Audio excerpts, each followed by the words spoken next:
Maneka classics, कथा, किस्से आणि बरच काही. ह्या घरातली सून येताना याच वस्त्रावर आपली पावलं उमटवीत येते.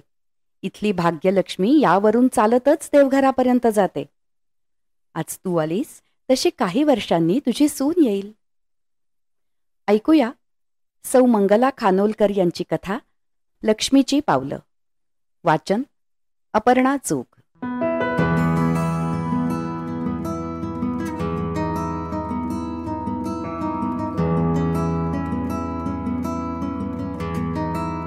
राधाबाई एकट्याच स्वयंपाकघरात बसल्या होत्या, शून्य मनाने. समोरच्या स्टोव्हवरचं दूध उतू चाललं होतं तरी राधाबाईंचं तिकडे लक्षच नव्हतं. त्यांच्या मांडीवर अरुणचं, त्यांच्या लाडक्या लेकाचं पत्र पडलं होतं. खरं म्हणजे नेहमी अरुणचं पत्र यायचं तेव्हा राधाबाईंकडे वेगळंच दृश्य दिसायचं. राधाबाई लगबगीने पत्र फोडायच्या, भराभर वाचायच्या आणि मग पत्र घेऊन शेजाऱ्या पाजाऱ्यांच्या घरात जायच्या. अहो, आमच्या आरूचं पत्र आलंय, ऐका तरी काय म्हणतोय ते, असं म्हणून मोठ्याने सारं पत्र वाचून दाखवायच्या. मग घरी आल्यावर भांडी घासणाऱ्या सखूसमोर नि झाडलोट करणाऱ्या वामनसमोर पुन्हा पुन्हा त्या पत्राचं वाचन व्हायचं नि सगळ्यांना पत्र वाचून दाखवून झालं म्हणजे मग राधाबाई दिनकररावांच्या फोटोसमोर जाऊन बसायच्या नि शांतपणे ते पत्र पुन्हा वाचायच्या एकट्या. पत्र वाचताना हजारदा त्यांच्या डोळ्यांचे काठ ओले व्हायचे. लाडक्या अरूचा चेहरा सारखा डोळ्यांपुढे उभा राहायचा. साता समुद्रा पलीकडे गेलेला आपला अरू एकटा कसा राहत असेल ह्या विचाराने त्या पुन्हा पुन्हा व्याकुळ व्हायच्या. त्यांच्या अरूने पत्रात अनेक गमती लिहिलेल्या असायच्या. तो कसा मजेत आहे हे पुन्हा पुन्हा पटवून दिलेलं असायचं. आई, मी इथे अगदी खुशीत आहे. माझं वजन चांगलंच वाढलंय. मी परत येईन ना तेव्हा तू ओळखायची सुद्धा नाहीस मला. पण हे वाक्य वाचून सुद्धा राधाबाईंचं काहीच समाधान व्हायचं नाही. लब्बाडे माझा आरू, म्हणे वजन वाढलं आहे. मी काळजी करू नये म्हणून लिहितो असलं काहीतरी. त्यांना सारखं असंच वाटत राहायचं. नि सगळ्या मजा लिहून झाल्या म्हणजे शेवटी आरू लिहायचा, आई, तुझी मला फार फार आठवण येते. कधी एकदा 2 वर्ष संपतायत नि येऊन तुझ्या हातचं पिठलं भात खातोय असं झालंय मला. आई, तू भेटत नाहीस ना तेव्हा रोज झोपण्याआधी तुझ्या फोटोचं दर्शन घेतो नि मगच झोपतो मी.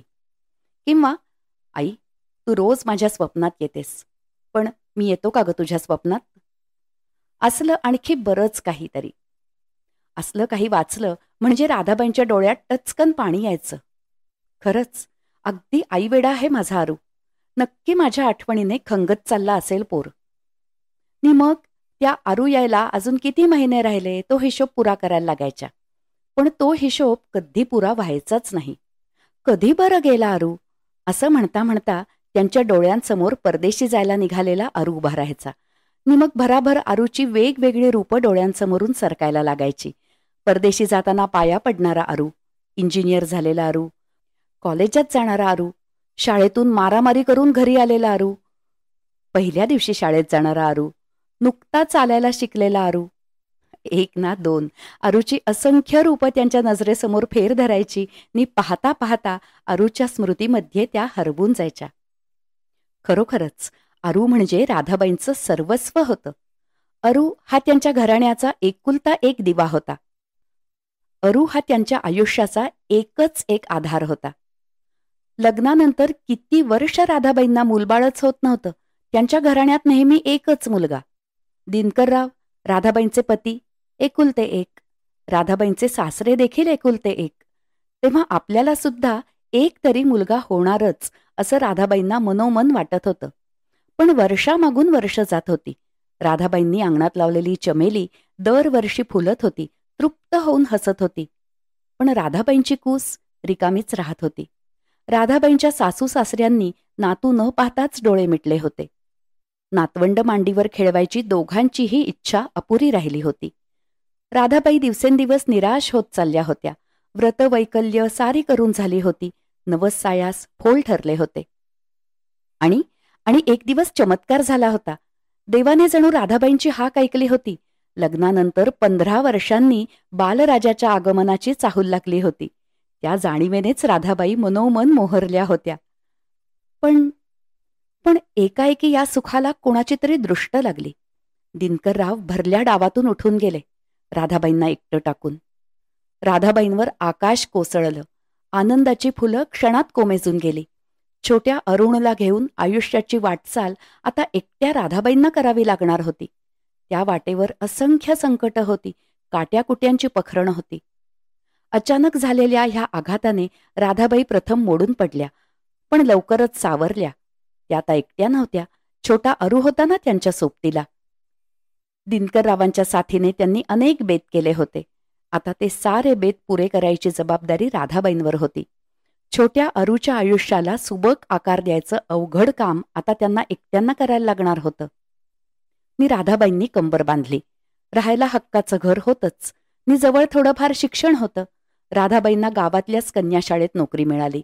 राधाबाई रात्रंदिवस खपत होत्या आणि त्यांच्या मायेच्या पंखाखाली अरू वाढत होता. अरू भराभर मोठा होत होता, शाळेत जायला लागला होता, कॉलेजात शिकू लागला होता. राधाबाईंचं स्वप्न पुरं होत आलं होतं. रोज रात्री दिनकररावांच्या फोटोपाशी बसून त्या बळ मागत होत्या. इतकी वर्ष आपल्या संसाराचा गाडा मी एकटीने तोलून धरला. आता मी थकले आहे हो. होईल ना माझ्या हातून आपलं चित्र पूर्ण? त्या रोज दिनकररावांना विचारत होत्या. नि अखेर चित्र पूर्ण झालं होतं. अरू इंजिनियर झाला होता. आई, मला फर्स्ट क्लास मिळाला. मी इंजिनियर झालो. सारं तुझ्यामुळे आई, सारं श्रेय तुला आहे. अरू राधाबाईंच्या पायाला हात लावून म्हणाला होता आणि राधाबाईंच्या डोळ्यातून घळाघळा अश्रू ओघळले होते. अरूला परदेशी उच्च शिक्षणासाठी स्कॉलरशिप मिळाली तेव्हा मात्र राधाबाईंचं थकलं मन जरा डगमगलं. लाडक्या लेकाला इतक्या दूर पाठवायचं आणि आपण एकटं राहायचं.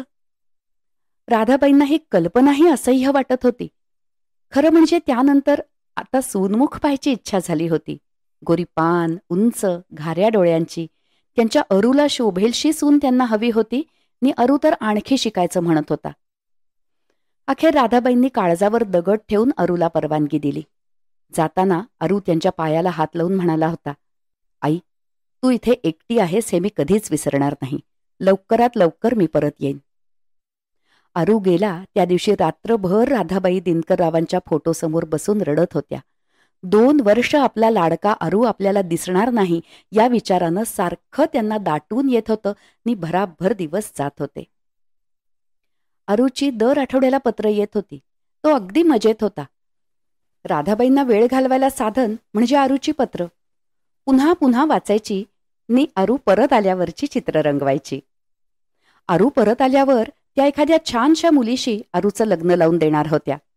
भरजरी शालू नेसलेली, अंगावर शेलाल आलेली त्यांची सून उंबरठ्यावरचं माप ओलांडून गृहप्रवेश करणार होती. घरची लक्ष्मी आपली नाजूक पावलं उमटवत देवघरात जाणार होती. बऱ्याच वर्षांनी जोडीने देवांची पूजा होणार होती. सुनेचं देखणं, सुंदर लाजरं रूप राधाबाईंच्या डोळ्यांसमोर सारखं उभं राहत होतं. गोरीपान, घाऱ्या डोळ्यांची, रेशमी केसांची भाग्यलक्ष्मी त्यांच्या डोळ्यांसमोर सतत तरळत होती. अरूला यायला आता 1च महिना राहिला होता आणि राधाबाईंच्या थकल्या मनावरची मरगळ आता साफ नाहीशी झाली होती. अगदी तारुण्यातला उत्साह त्यांच्या अंगात संचारला होता. हो, आता स्वस्थ बसून कसं चालेल? 2 वर्ष दूर राहिलेला त्यांचा लाडका लेक आता परत येणार होता आणि तो येताच ह्या घरात परत आनंदाची फुलं फुलणार होती. चोशांची मिनल राधाबाईंनी मनोमन पसंत करून ठेवली होती. फक्त अरूने येऊन तिला होकार द्यायचा अवकाश. मग बऱ्याच वर्षांनी या घरासमोर सनई चौघडा झडणार होता. बऱ्याच वर्षांनी थाटात सत्यनारायण होणार होता. आपली नाजूक पावलं उमटवत गृहलक्ष्मी या घरात प्रवेश करणार होती. राधाबाईंनी सारं अरूला कळवलं होतं. मिनलचं अगदी छान वर्णन केलं होतं. आपल्याला कशी सून हवी होती नि मिनल कशी अगदी कल्पनेतल्या सुनेसारखीच आहे हेही त्यांनी अरूला कळवलं होतं. मी त्यांच्या पत्रावर आज अरूचं उत्तर आलं होतं. किती उत्साहाने राधाबाईंनी पत्र फोडलं होतं, पण ते वाचताच त्यांचा सारा उत्साह सांडून गेला होता. समोरच्या दुधासारखाच. मी त्या शून्य मनाने स्वयंपाकघरात बसल्या होत्या. अरूने लिहिलं होतं, आई, तुझं पत्र मिळालं. बरेच दिवस तुला लिहीन लिहीन म्हणत होतो, पण कसं लिहावं कळत नव्हतं. आई, तुझी सून मी आधीच पसंत करून ठेवली आहे. मात्र अगदी तुला हवी तशीच आहे बरं का. गोरीपान, पिंगट डोळ्यांची नि सोनेरी केसांची. एरिना तिचं नाव. तुला तिचा फोटो पाठवतो आहे. नक्की पसंत पडेल बघ तुला. त्यांनी पुढे लिहिलं होतं, तिकडे येऊन मग लग्न करण्याची माझी इच्छा होती ग, पण एरिनाच्या आईवडिलांचं म्हणणं असं की भारतात जाण्याआधी लग्न करावं, म्हणून पुढच्या आठवड्यात आम्ही लग्न करून ताबडतोब तुला भेटायला येत आहोत. पुढच्या शुक्रवारी आम्ही येऊन पोहोचू. कधी एकदा तू भेटतेस असं झालंय मला. राधाबाई मग भराभर पत्रावरून नजर फिरवत होत्या आणि त्यांचा उत्साह क्षणाक्षणात नाहीसा होत होता. म्हणजे आपल्या अरुने लग्न ठरवलं, आपल्याला न विचारता? मी तिथूनच तो लग्न करून बायकोला घेऊन येणार. इतका कसा बदलला अरू? नाहीतर छोट्या छोट्या गोष्टीत देखील कधी माझ्या मनाविरुद्ध वागला नव्हता. ही गोष्ट मला आवडणार नाही हे त्याच्या लक्षातही आलं नसेल का, की जाणून बुजून दुर्लक्ष केलं त्याने? म्हणे तुला अगदी हवी होती तशीच आहे तुझी सून. राधाबाईंनी फोटो पाहिला. फोटोत अरूच्या खांद्याभोवती हात टाकून उभी होती ती. लांडा फ्रॉक, मानेवर रुळणारे केस, एका हातात काळा चष्मा आणि दुसरा हात अरूच्या खांद्यांवर. ही आपली सून, आपल्याला हवी तशी. आपल्याला गोरीपान, सुंदर, घाऱ्या डोळ्यांची आणि रेशमी केसांची सून हवी होती. तशी ही आहे कबूल. पण म्हणून ही का आपली सून? फ्रॉक घालणारी, निचक्क अरूच्या गळ्यात हात घालून उभी राहणारी. मग ती भरजरी शालू नेसलेली नि लाजऱ्या नजरेने अरूकडे पाहणारी ती कोण? मेहंदीने रंगवलेल्या हातांनी शालू सावरत आपली लाल चुटूक पावलं उमटवत येणारी ती गृहलक्ष्मी कोण? नऊवारी शालू नेसून अरूबरोबर सत्यनारायणाची पूजा करणारी ती कोण? राधाबाईंना काही सुचत नव्हतं. 8 दिवसांनी त्यांचा लाडका अरू त्यांना भेटणार होता. पण राधाबाईंना व्हायला हवा तितका आनंद होतच नव्हता. नि हळूहळू आठवडा गेला. आज अरू येणार.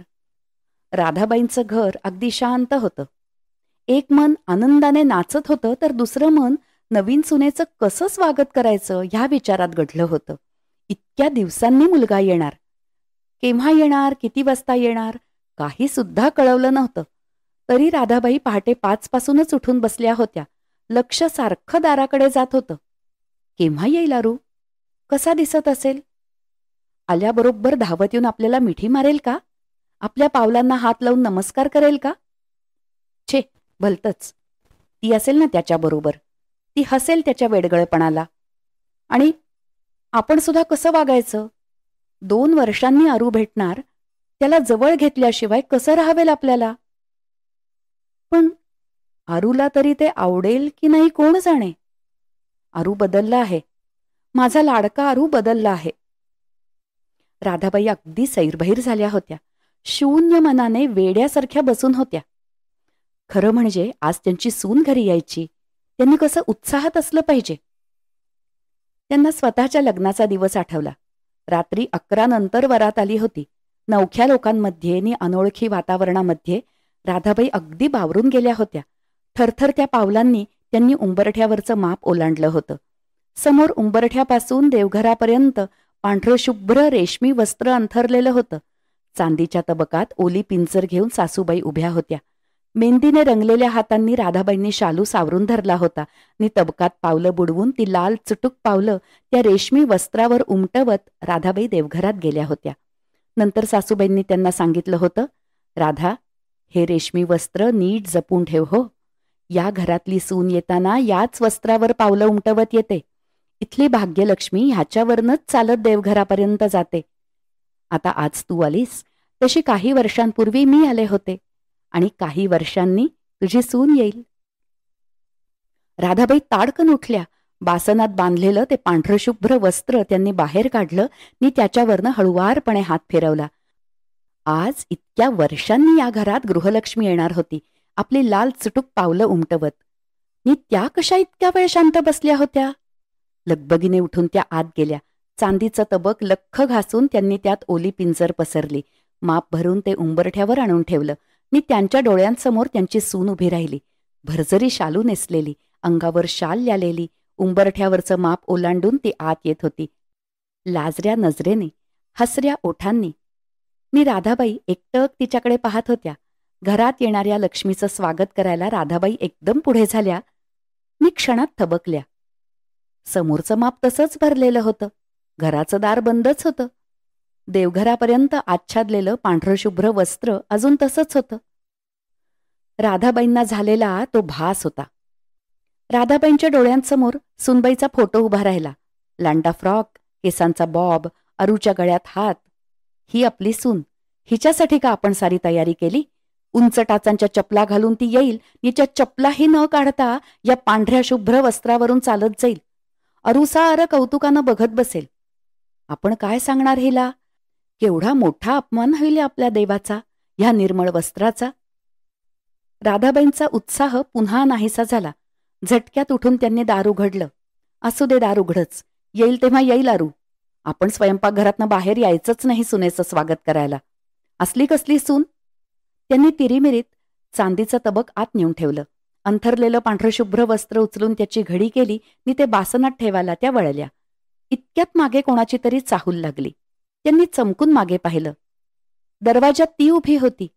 गोरी पान, घाऱ्या डोळ्यांची, भरजरी शालू नेसून, अंगावर शेला पांघरून. राधाबाई क्षणभर भारावल्यासारख्या तिच्याकडे पाहत राहिल्या. मी मग तिचं स्वागत करायला पाऊल पुढे टाकणार इतक्यात त्यांच्या लक्षात आलं, हा भास आहे. सकाळपासून 17दा झालेला भास. एक सुस्कारा टाकून त्या मागे वळल्या. इतक्यात आई हाक ऐकू आली. हा नक्की माझ्या आरूचा आवाज. हाही भासच की खरंच माझा आरू आला? आला असेल तर त्याच्याबरोबर ती असेल. राधाबाईंनी धडधडत्या मनाने मागे पाहिलं. मी त्या पाहतच राहिल्या. दारात अरू होता, त्यांचा लाडका अरू. मी त्याच्या शेजारी ती उभी होती. गोरी गोरी पान, घाऱ्या डोळ्यांची, भरजरी शालू नेसलेली, अंगावर शेला ल्यालेली. बावरलेल्या नजरेनं ती राधाबाईंकडे पाहत होती. म्हणजे तो भास नव्हता तर. राधाबाईंचा डोळ्यांवर विश्वासच बसत नव्हता. ही अमेरिकन मुलगी ह्या वेशात आपली सून बनून येईल हे त्यांना खरंच वाटत नव्हतं. इथे अरू हळूच तिला काहीतरी सांगत होता. ती सस्मित मुद्रेने उंबरठ्यावरचं माप ओलांडून ती आत येत होती. राधाबाई एकदम उठल्या. थांब लक्ष्मी, तिथेच थांब, त्या आवेगाने म्हणाल्या. ती एकदम थबकली. राधाबाईंनी धावत आत जाऊन चांदीचं तबक बाहेर आणलं. पांढरशुभ्र रेशमी वस्त्र लगबगीने जमिनीवर अंथरलं. अरूने तिला वाकून काय करायचं ते सांगितलं. राधाबाई बघत होत्या. तिने कशी बशी दोन्ही हातांनी साडी सावरून धरली होती नि तबकात आपली नाजूक पावलं बुडवून ती देवघराकडे निघाली होती. तिची लाल चुटूक पावलं त्या पांढऱ्या शुभ्र वस्त्रावर उमटत होती नि राधाबाई भारावलेल्या मनाने नि भरलेल्या अंतःकरणाने ती लक्ष्मीची पावलं निरखत होत्या. आत्ता आपण ऐकलीत अपर्णा जोग यांच्या आवाजात सौ मंगला खानोलकर यांची कथा लक्ष्मीची पावलं. ही कथा सर्वप्रथम माहेर मासिकाच्या मे 1971च्या अंकात प्रकाशित झाली होती.